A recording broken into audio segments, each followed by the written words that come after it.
Olá, sejam muito bem-vindos ao Miracles. Eu sou Vivian Keller-Kenfacuri e hoje a gente vai falar sobre o que é esclerocardia, parte 2. Então curtam, compartilhem, comentem, se inscrevam no nosso canal e aproveitem para mandar esse vídeo para abençoar a vida de outras pessoas. Bom, no último episódio eu falei sobre o que era a esclerocardia. A esclerocardia é a doença do coração espiritual. E o que é? É quando o teu coração fica endurecido. E daí eu falei dos sintomas dessa doença, e alguns dos sintomas são: você não consegue mais ouvir a voz de Deus porque você acha muito inconveniente o que você está ouvindo, então simplesmente você tem uma surdez conveniente. Você resiste ao que Deus fala, então você até ouve o que Deus fala, mas simplesmente não quer colocar em prática e vive no pecado como se nada tivesse acontecendo. E você perde a intimidade com Deus. Depois de Ele tanto tentar te falar alguma coisa e você tá lá ouvindo e tá simplesmente não fazendo nada, Ele simplesmente vai parar de te falar e você vai perder a intimidade com Deus, porque afinal de contas o pecado separa a gente de Deus. Mas hoje eu quero falar quais são os motivos que te levam a ficar com esclerocardia, com o coração endurecido. Então vamos lá. O primeiro deles é a rebeldia.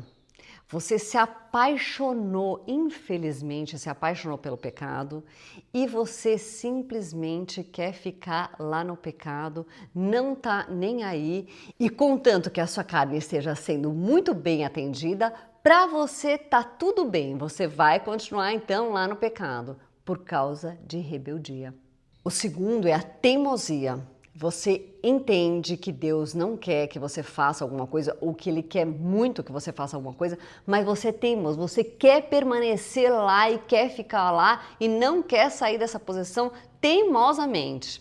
Você quer fazer as coisas do seu jeito e acha que tem mais é que ser assim e tá tudo certo. O terceiro é a falta de arrependimento. Então você entendeu o que Deus quer, você até acha que está errado, você concorda que aquilo que você estava fazendo, aquele teu pecado estava errado, você entendeu que Deus quer que você mude, só que você não sente arrependimento, você sente remorso, então você sente lá uma tristeza, você entende que está certo, mas aquilo não é forte o suficiente para te causar repúdio ou para te causar uma mudança de caminho. Eu estava indo por aqui, não, agora eu vou por aqui. Você não se arrependeu.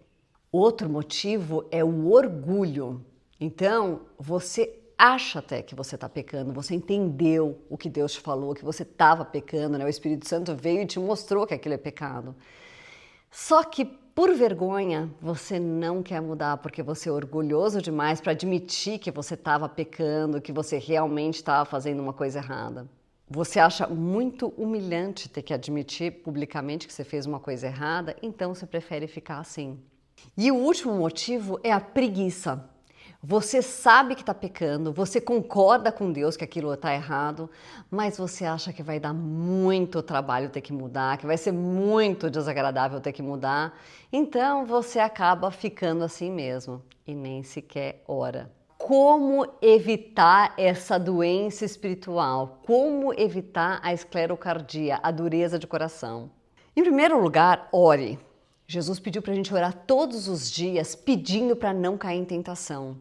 E é muito importante que você coloque isso em ação mesmo na sua vida. Pode ter certeza que essa atitude vai te ajudar muito a não endurecer teu coração.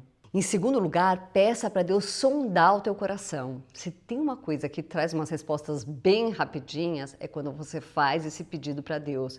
Quando você pede para Deus sondar o teu coração e te mostrar o que tem nele.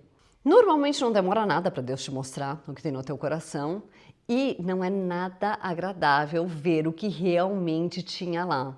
Mas vamos lembrar que nem tudo na vida é agradável e é muito importante que você faça isso, é muito importante que você peça para Deus sondar o teu coração e te mostrar o que tem lá. Outra coisa, enfrente a sua dureza de coração, o seu pecado de cara. Quando o adolescente Davi foi falar com o então rei Saul, e ele foi explicar que ele ia enfrentar o Golias e Saul, já preocupado, estava falando para então usar a armadura dele. Davi falou que não conseguiu usar a armadura dele. Davi, até para tranquilizar Saul, falou: olha, eu já enfrentei ursos e leões. E não é que ele enfrentou ursos e leões fugindo deles, ele enfrentou mesmo, ele matou os ursos e leões. Então é assim que Deus quer que a gente encare os nossos problemas, os nossos pecados, aquela coisa que a gente está com dificuldade de vencer, né? Aquele coração endurecido. Ele quer que a gente faça isso, então faça isso, enfrente de frente com a graça, a ajuda de Deus.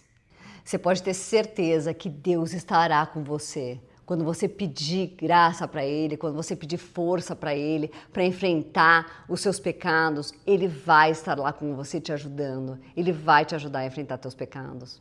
Outra coisa, peça graça. Se tem um momento que você vai precisar muito da ajuda de Deus, da graça de Deus, é quando você quiser enfrentar o seu coração endurecido.